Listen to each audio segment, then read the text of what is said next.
अद्भुत, अलौकिक, अविस्मरणीय, दिव्य गुलाबी श्रृंगार धारण किया है आज कैलाशपति ने। जय श्री कृष्णा। स्वागत है आपका श्री साकेत पीठ में। आज सावन की चौथी सोमवारी के अवसर पर हमने अकेले किया है भगवान शिव का लगभग 501 कमल और गुलाब से दिव्य श्रृंगार। कर्पूर के समान गौर वर्ण वाले भगवान शिव सुंदरता की और ज्ञान की सीमा है। अगर भगवान विष्णु और भगवान शिव के एकत्व का बोध हो जाए गुरु कृपा और शास्त्र कृपा से, तो भक्ति का असली स्वरूप प्रकाशित होने लगता है। हम तो भगवान के सेवक हैं। जैसा भगवान प्रेरणा करते हैं वैसे ही हम भगवान को सजाते हैं।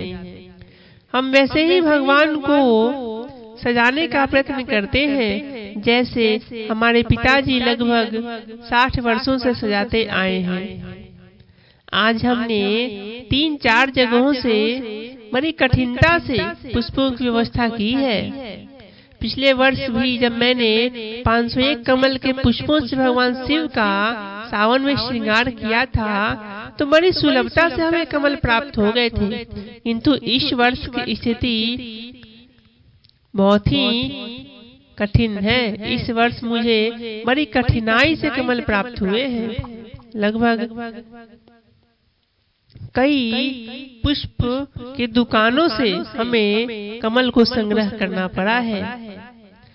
आज जो भगवान शिव का आप गुलाबी श्रृंगार दर्शन करेंगे, इसमें भगवान शिव का वह प्राकृतिक स्वरूप भी आपको दिखाई देगा जिसके बारे में स्वयं गोस्वामी जी विनय पत्रिका में एक स्तुति कर रहे हैं कि वन बनियो आज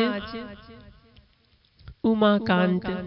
देखो देखो बन बनियो आजू उमाकांत, मानो देखन तुम्हीं आई ऋतु बसंत। जनु तनु दुति चंपक कुसुम माल, बर बसन नील नूतन तमाल। भगवान शिव स्वयं कर्पूर गौर के समान सुंदर हैं और शास्त्रों में उनकी सुंदरता का वर्णन भी हमें प्राप्त होता है। वैसे ही आज हमने भी भगवान शिव को सहज रूप से सजाने का प्रयत्न किया है। आज हम भगवान शिव को भोग लगाने के लिए बना रहे हैं दूध की खीर। वैसे तो हमारे भगवान शिव हम जो भी इनको परोसते हैं बड़े प्रेम से आरोपते हैं, किंतु आज विशेषकर भगवान शिव के लिए बनाई जा रही है खीर। ओम नमः शिवाय। आज चौथी सोमवारी के अवसर पर सबसे पहले प्रातः काल उठकर मैंने नित्य क्रिया से निवृत्त होकर मंदिर धोने के बाद आज भगवान के पुष्पों को लाने के लिए बाजार चले गए। उसके बाद जब वहां से हम लौट कर आए, उसके बाद हमने भगवान शिव का विशेष रुद्र अभिषेक किया। रुद्र अभिषेक से पहले हमने अपनी राधा रानी को और श्याम सुंदर को स्नान कराकर तैयार कर उनके आसन पर विराजित कर उनकी पूजा की और उसके बाद ही मैं भगवान शिव की पूजा में आ पाया। भगवान शिव की उपासना लगभग 11 बजे तक होती रही और विशेष रुद्र अभिषेक, दुग्ध अभिषेक इत्यादि के बाद मैं एक बार फिर राधा रानी की सेवा में उपस्थित हुआ लगभग 11 साढ़े 11 में। उसके बाद ही हमें बाल भोग प्राप्त होता है। प्रायः मैं दिन भर अकेले इस मंदिर में सेवा करते करते थक जाता हूँ, इसलिए मैं सोमवारी की उपवास नहीं करता।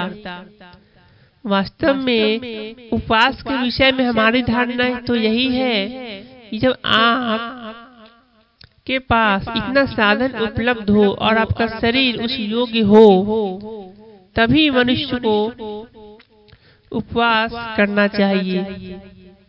यदि हमारे भजन में किसी प्रकार का विरोध हो रहा है और हमारा शरीर भी उसके अनुकूल नहीं है, तो हमें भगवान के नाम जप, लीला चिंतन और सत्संग पर विशेष जोर देना चाहिए। वैसे साल में मैं कई उपवास करता हूँ, महाशिवरात्रि, जन्माष्टमी, रामनवमी इत्यादि। और यदि भगवान समर्थ देते हैं तो कई और उपवास भी साल में करता हूँ। आज हमारे श्याम सुंदर और राधा रानी ने भी गुलाबी वस्त्र धारण किया है। आज मैंने अपने पूरे मंदिर को और मंदिर के जगमोहन को भी कई तरह के पुष्पों से सजाया है। राधा रानी और श्याम सुंदर के लिए हमने विशेषकर तुलसी की माला भी बनाई है, जिसे हम भगवान को, श्याम सुंदर को और राधा रानी को रात्रि 7 बजे मंदिर में धारण कराएंगे।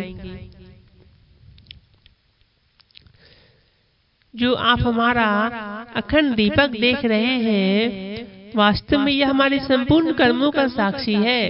हमारे चित्त में जो भी विक्षेप होते हैं या हमारा चित्त शांत होता है, हमारी सभी अवस्थाओं का साक्षी हमारा दीपक होता है।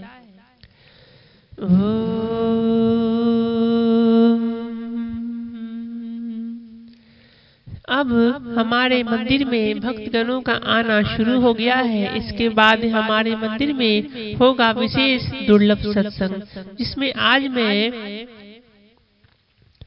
भगवान के और भगवान शिव और भगवान विष्णु के एकत्व का ज्ञान और उसका अनुसंधान कैसे किया जाए, इसके विषय में भक्तगणों के बीच में संक्षिप्त चर्चा करूंगा। इसके बाद लगभग 9 बजे मंदिर में पुनः भव्य आरती होगी, जिसमें बहुत से भक्तगण शामिल होते हैं। इसके बाद ही आज भगवान को लगाया हुआ भोग प्रसाद रूप में वितरित किया जाएगा।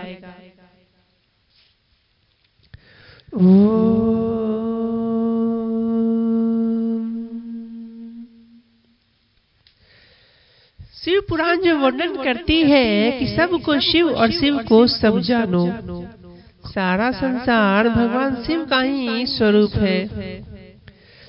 स्वयं भगवान राम अयोध्या में कह रहे हैं, और गुपुत मत सबही कहूँ कर जोड़ी, शंकर भजन बिना नर भक्ति न पावही मोरी। शंकर प्रिय मम द्रोही, शिव द्रोही मम दास, ते नर करहि कल्प भर घोर नरक में वास। वास्तव में भगवान शिव जब कृपा करते हैं तभी मनुष्यों को श्री हरि की भक्ति प्राप्त होती है। किंतु श्री हरि की भक्ति प्राप्त होने के बाद यदि आपके मन में कोई भेद उत्पन्न हो जाए कि श्री हरि बड़े हैं या भगवान शिव बड़े हैं, तो वास्तव में आपने कुछ प्राप्त नहीं किया।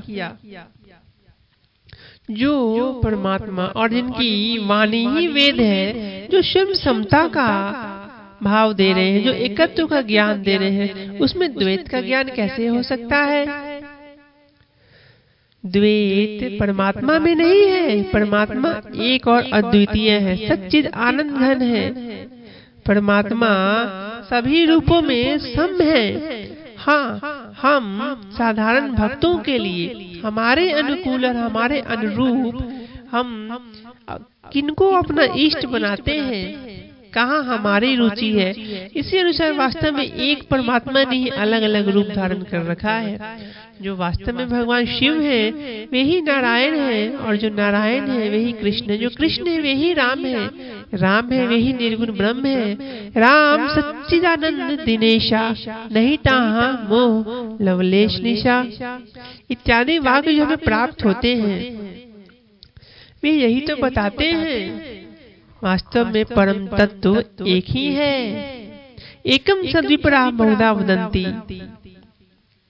भगवान शिव के तत्व को जानना हो तो हरि की भक्ति करो, और भगवान हरि के स्वरूप को जानना हो तो शिव की भक्ति करो। तुम्हारी अवस्था भजन करते करते एक ऐसी आ जाएगी जब तुम देखोगे हरि और हर का भेद ही तुम्हें दिखाई नहीं देगा। कोई इस विषय में प्रश्न भी करेगा तो तुम उसका उत्तर नहीं देना चाहोगे, क्योंकि एक ऐसी अवस्था भी होती है जहाँ पे वाणी मौन हो जाती है, जो अनुभव गम है जिसके बारे में व्याख्या नहीं किया जा सकता। इसलिए कई संत महात्मा जो भेद दृष्टि के प्रश्न होते हैं उनका उत्तर ही नहीं देते हैं। गोस्वामी जी तो यहाँ तक कहते हैं, बिनु तो कृपा राम पद पंकज सपनेहु भक्ति न होई, बहुकल्प उपायन करी अनेका, बिनु शंभु कृपा नहीं भव विवेका।